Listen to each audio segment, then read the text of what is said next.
I am Ferdinand Marcos, and I am the President of the Republic of the Philippines. I stand today on behalf of 110 million Filipinos. Hey everyone, hello universe, it's me again. Shout out sa inyo mga bes, sa mga Marcos, loyalists, supporters, Filipino and OFW. Ayan, Marcos versus Duterte mga bes, sa campaign against illegal. Alam nyo na, ayan sino ba ang mas magaling mamuno pagdating sa war on drugs, guys? Kanino kayo? Siyempre ako sa Pangulong Marcos Jr. Bakit? Basahin ko po itong sinabi ng News 5. Agay. Sabi niya, so bakit mas mataas ang nasabat ni PBBM? Mapapaisip ka na lang din talaga. Agay. Sa datos ng Philippine National Police, ayan, PNP, umabot na sa mahigit. Ayan, 43.8 billion ang halaga ng nakumpiskang droga mula sa July 1 to 2022 hanggang May 17, 2025 sa ilalim ng Marcos administration, guys. Administration ni President Ferdinand Marcos, Bongbong Marcos, na mas mataas ito kumpara sa higit 14.3 billion na nasabat sa kaparehong panahon noong administrasyon ni dating Pangulong Rodrigo Duterte. Agay. Ayon kay President Marcos, layon ngayon ng kanyang administrasyon na mag-focus hindi lamang sa malalaki kundi sa maliliit din na drug fiddlers, pero pagbibigay din niya mahalaga pa rin ang due process. Inuutos din ng Pangulo sa mga law enforcement, agency na pahabulin na rin ang mga masasangkot sa street level na pagtutulak ng bawal na gamot, guys. Maganda po yan, di ba?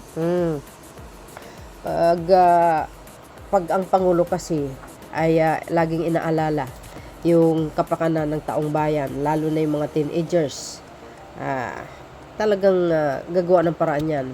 Kaya kung nakikita nyo ngayon, mga kababayan, yung campaign niya against illegal na droga, talagang the best. Walang natutukhang. Real talk po tayo yan. Walang natutukhang. Mayroon ba? Kung mayroon mga krimen na nangyayari, guys, ganun talaga yung dekada na ang krimen sa bansa. Pero ibig sabihin dito sa war on drugs niya, wala tayong napabalita na maraming namatay o natukhang, diba, sa bypass operation, wala actually, ang mas marami ngayon is yung nahuli na high value target, yung mga drug lords galing sa iba't ibang bansa, mga foreigner pa kamo. Nakita po natin yan, na meron po tayong in-upload na video kung sino-sino yung mga yan. Grabe, intindi. Yun ang una talagang tinarget, no, ng Marcos administration. Yun talagang mga malalaking isda, ika nga, no. So ngayon, dahil dyan, sinasabay na ang mga maliliit na isda na dyan sa nagbibinta dyan sa paligid-ligid. Sabi ng iba, bakit sa panahon ni Pangulong Marcos Jr. maraming nasabat na droga? Well, sa akin lang magkakaiba tayong opinion. Ako, sa panahon ngayon niya, kasi ang ating mga kapulisan, yung mga autoridad natin, nakafocus talaga sila dito, mga kababayan. Nakafocus talaga, kaya marami silang nahuhuli. Walang ligtas, walang nakakapasok. Nako, talaga, gabulto. Bilyon. Di ba? Bilyon, milyon ang nahuhuli. Di ba? Kaya ang iba na talagang natatakot din naman na magbibinta. Bakit? Kasi wala na silang maibibinta. Di ba? Kasi ang inuuna talaga yung pinakapuno, yung mga drug lord na talagang nagpapasok sa bansa. Alam po natin, isa na rin yung mga chikwa na talaga namang magaling sila pagdating dyan. At ilang laboratory din ang nahuhuli, mga kababayan. Tingnan nyo sa mga post ng PDEA, si IDG, tsaka sa mga PNP, tsaka sa sa NBI, nako. Lalo na sa BOC, ay nako. Hindi lang po sa illegal na droga, kundi pati sa mga smuggling pa. Nako, antindi. Ayan o. Kaya nga sabi ko, sino pinaka the best na Pangulo?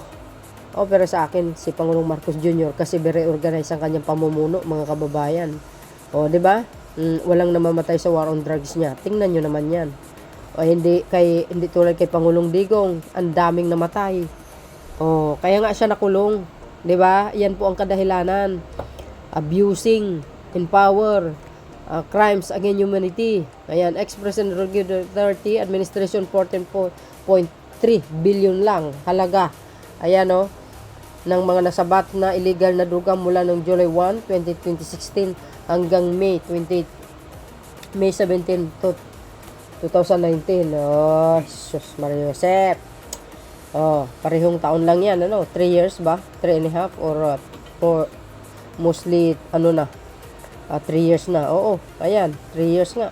O, President Bongbong Marcos, administration for 43.8 billion.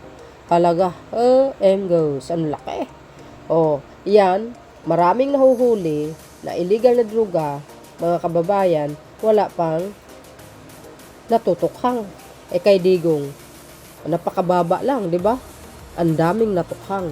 O, biro nyo yan. Sabi niya, bakit mababa? Means wala ganong nagtitinda ng doon, the time. Baka hindi nyo alam. Ano bang sinabi ni Las Cañas? Oh, Lords of all Lord, sabi ni Las Cañas yan. At protector siya ng mga drug lord. Oh, see? Kaya mababa yan. Actually, that time walang nahuhuli na malalaking isda, guys. Ang nahuhuli, yung mga user lang sa kanto. Hindi, real talk po tayo. Mayroon ba? O, bagkos. Ha? Nabunyag pa yung 6.8 billion ba yun? Na shipment? Nakasabot yung anak niya at saka yung bayaw, yung ano niya, yung asawa ni Piatos. Oh, saan kayo makikita niyan? Kasi that time, mga kababayan, talamak talaga ang illegal na gamot nung panahon niya. Bakit? Nag-ooperate sila ng palihim. Kayo talaga, oo, talaga. Sige, si Pangulong Marcos Jr. walang sinasanto. Wala siyang pake. Basta ang utos niya, kuntiryahan nyo yung malalaki. Malalaking balyena na nagdadala ng mga dito sa Pilipinas. Ang dami kaya. I-research nyo mga anti-Marcos para may alam kayo. Hindi yung puro kuda-kuda. Kaya masasabi natin, the best si PBBM bilang Pangulo ng Pilipinas without tukhang. Walang namamatay. Kung may mga krimen na nangyari, natural yan. Dekada na yung ganyan. Pero ang usapan kasi dito, pagdating sa war on drugs, si Digong sa war on drugs niya, sos, Maria Josep, naalala ko yung pinatay dito sa harapan ng Petron, guys. May dalang kuliglig. Binaril sa ulo, harap ang anak at sakang mga magulang. Nakuno, gumagamit daw na illegal na gamot. Di ba? Yan ang mahirap. Although, mga adik mga yan, may karapatan pa rin sila mabuhay, mga kababayan, sa loob ng kulungan. Ikulong sila ayon sa sentensya nila, kung ilang taon yan. Di ba sabi sa Biblia, you shall not kill. Di ba? Kaya si Pangulong Marcos Jr., alam niya kung ano ang nakalagay sa Biblia. Malas kasi yan eh. Bakit? May batas ang mundo. Kaya nga binigyan tayo ng batas ng Panginoon, yun ang gagamitin natin. Kung bawat matataas na kumbaga yung mga high value na drug lord, mga kababayan, tulad yung mga nahuhuli sa international, hindi sa mga terminal, malalaking banyaga yan, guys, mga banyaga nagdadala dito kilo-kilo. Kung yan ang gagawin mo, tsugiin mo na lang sila. Pag nakahuli ka, ano naman ang silbi ng batas sa mundo na ibinigay ng Diyos, aber? Hindi naman po pwede yun. Kaya nga may batas hulihin mo sila, ikulong mo abang buhay. For life in prison, ganon. Pero yung sabihin mo, tsugiin mo na kaagad, bawat nahuli mo, tsugiin mo.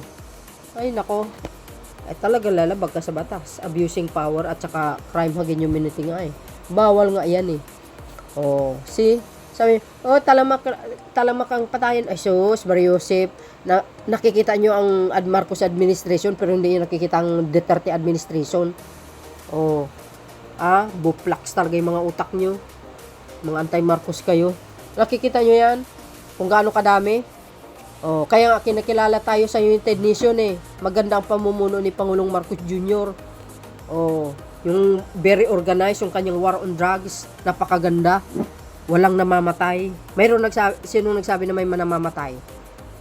O ilan? Unless lang pag nanlaban. Natural. Oh, hindi naman po pwede yun. Hanggat maari, hulihin sila. Yan ang instruction ng Pangulo. Pusasan at ikulong. Ganun lang. Kasimple. Kasi ang Pangulo, maunauwain din ito. Hindi naman kasi mamamatay tao to eh. Oh, yung katabi niya, yan oh. Oh, yan talaga. Mastermind talaga. Eh, sabi ni Matubato, 24 years. Di ba? Pumapatay ako ng tao dahil kay Mayor, utos ni Mayor. Ay nako. Di ba?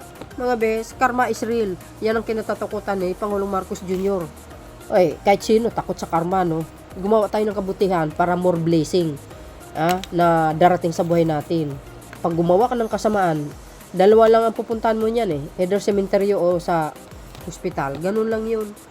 Oh, tingnan mo, ang laki. 43.8 billion. Oh my goodness. Biro nyo yung guys. Ang nasabat. Oh, 3 years pa lang yan Oh, 3 years lang Oh, ito 3 years lang din Oh, ayan. Oh, di ba? Biro nyo yun, mga beswa. Ano nangyari? Anyari. Kasi nga sabi, protector ng drug lord dito. Karamihan nga, mga Chinese that time ang nag-ooperate sa Mindanao, mga bes. O, tingnan mo naman yan, may si Alan Lim, si Michael Yang, kung lahat mga Chikwa. May mga laboratory pa nga yan, sabi ni, may paggawaan nga yan ng illegal na gamot. Ito si Dugas, si Poncio Pilato Yun ang sabi ni Las Cañas Mismo yung hitman niya na matagal niyang pinagkatiwalaan na nagsalita. Oh, very detalyado pa. Kaya nga magkikita yan sila ni Mr. Las Cañas, Matubato doon sa Dahik sa September. Oh, maghaharap ang dating mag-amo. So yun guys, ano po ang kapalagay nyo dito? Ako? Well, congratulations sa Marcos administration. Saludo po tayo. Oh, see? Basta dito sa amin guys, safe na safe. Maraming pulis na nagro-ronda. Oh, kasi dati sa mga pasa-admin, yung mga illegal na na gamot, naku, para ka lang bumili ng bitsin sa palengke mga kababayan. Retok po 'yan. So, yan guys, ang aking pinaka-latest updates. Maraming salamat sa inyong watching. See you again on my next upload. Bye, and babush. God bless, Philippines!